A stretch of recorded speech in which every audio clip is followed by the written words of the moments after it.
Nothing would be more tragic than to stop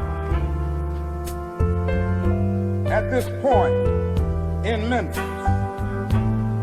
We got to see it through.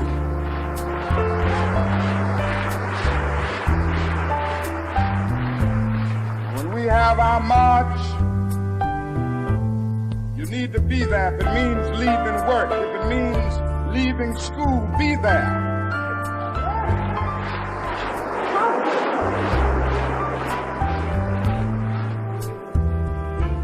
Be concerned about your brother. You may not be on strike, but either we go up together or we go down together.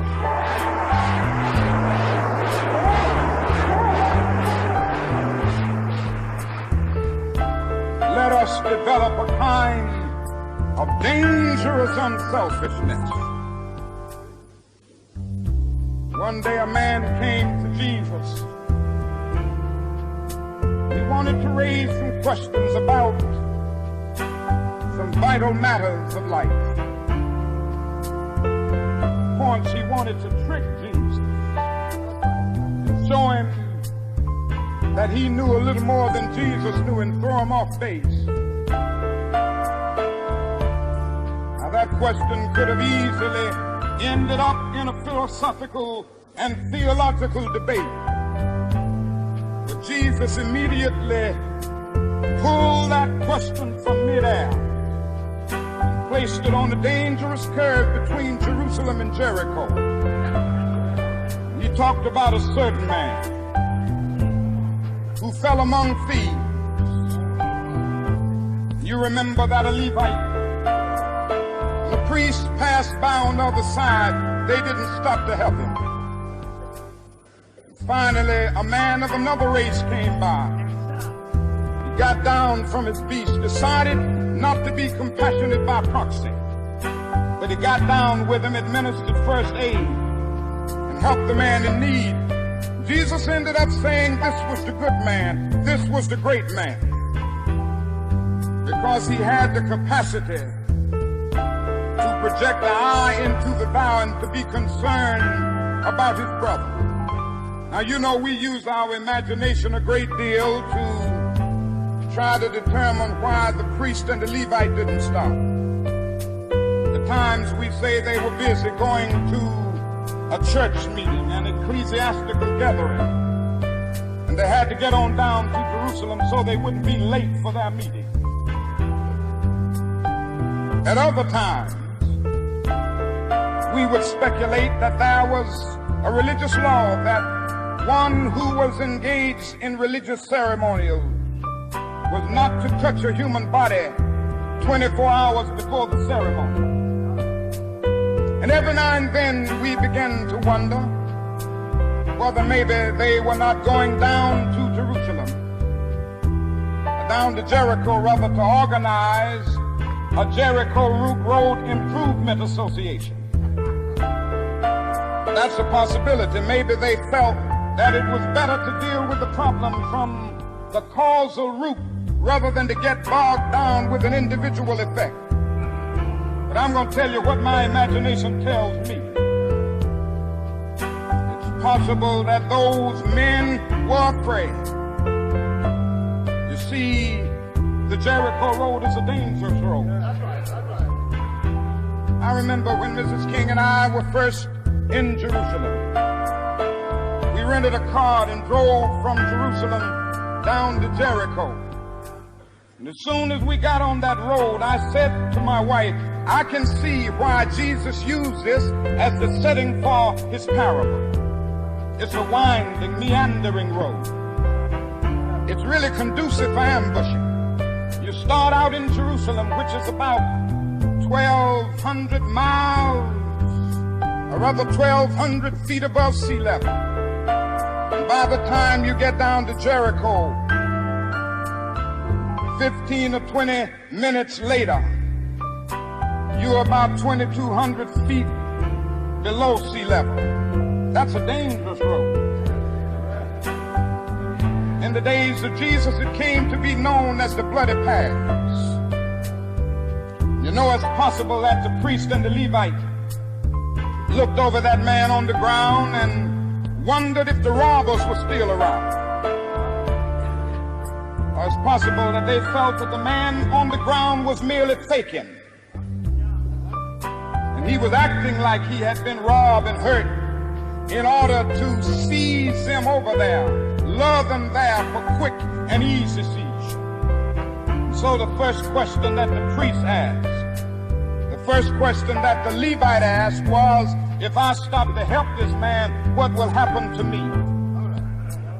But then the Good Samaritan came by, and he reversed the question. If I do not stop to help this man, what will happen to him? That's the question before you tonight. Not if I stop to help the sanitation workers, what will happen to my job? Not if I stop to help the sanitation workers, what will happen to all of the hours that I usually spend in my office every day and every week as a pastor? The question is not if I stop to help this man in need, what will happen to me? The question is, if I do not stop to help the sanitation workers, what will happen to them? That's the question.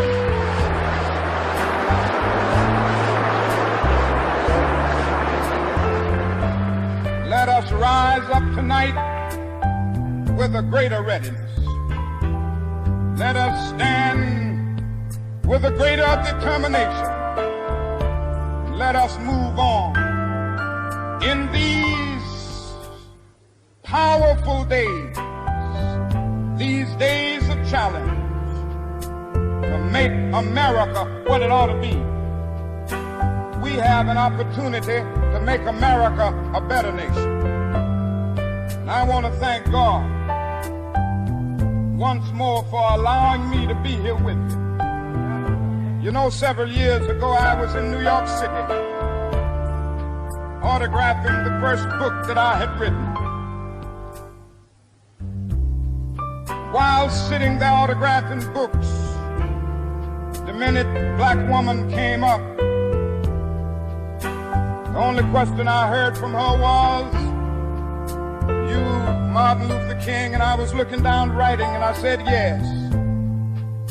The next minute I felt something beating on my chest. Before I knew it, I had been stabbed by this demented woman. I was rushed to Harlem Hospital. It was a dark Saturday afternoon. That blade had gone through and the x-rays revealed that the tip of the blade was on the edge of my aorta, the main artery. And once that's punctured, you're drowned in your own blood. That's the end of you. It came out in the New York Times the next morning that if I had merely sneezed, I would have died.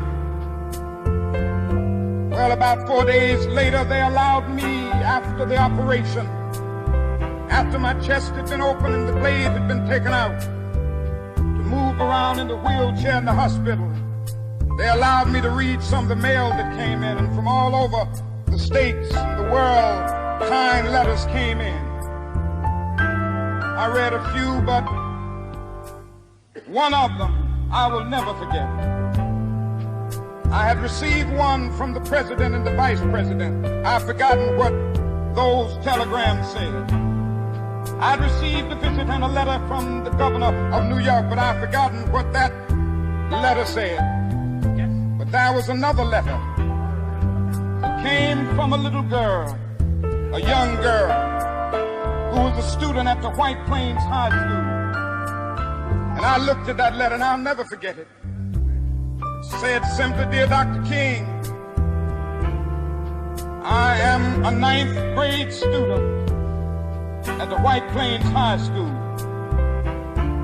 She said, "While it should not matter, I would like to mention that I'm a white girl.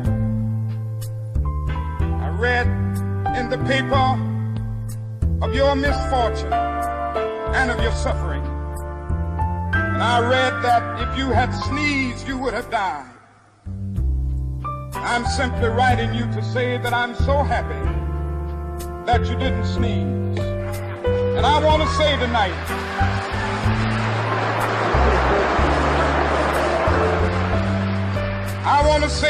that I too am happy that I didn't sneeze, because if I had sneezed, I wouldn't have been around here in 1960. And students all over the South started sitting in at lunch counters. And I knew that as they were sitting in, they were really standing up for the best in the American dream, taking the whole nation back to those great wells of democracy which were dug deep by the founding fathers in the Declaration of Independence and the Constitution. If I had sneezed, I wouldn't have been around here in 1961 when we decided to take a ride for freedom and ended segregation in interstate travel. If I had sneezed, I wouldn't have been around here in 1962. The Negroes in Albany, Georgia, decided to straighten their backs up. And whenever men and women straighten their backs up, they are going somewhere, because a man can't ride your back unless it is bent. If I had sneezed,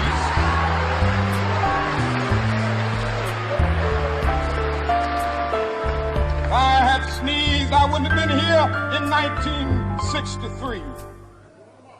Black people of Birmingham, Alabama, aroused the conscience of this nation and brought into being the Civil Rights Bill. If I had sneezed, I wouldn't have had a chance later that year in August to try to tell America about a dream that I had had. If I had sneezed, wouldn't have been down in Selma, Alabama to see the great movement there. If I had sneezed, I wouldn't have been in Memphis to see a community rally around those brothers and sisters who are suffering. I'm so happy that I didn't sneeze. And they were telling me, now it doesn't matter now. Really doesn't matter what happens now. I left Atlanta this morning, and as we got started on the plane, there were 6 of us.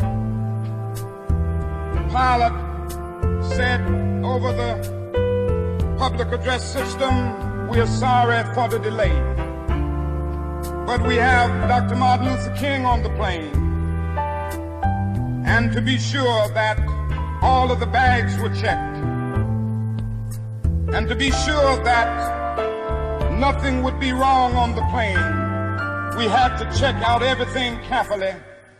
And we've had the plane protected and guarded all night."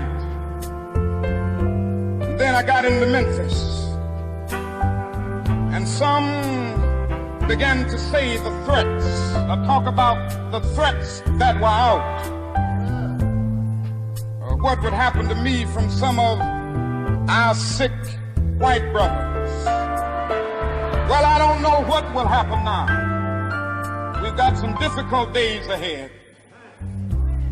But it really doesn't matter with me now, because I've been to the mountaintop. I don't mind. Like anybody, I would like to live a long life. Longevity has its place. But I'm not concerned about that now. I just want to do God's will. And He's allowed me to go up to the mountain. And I've looked over, and I've seen the promised land. I may not get there with you, but I want you to know tonight that we as a people will get to the promised land.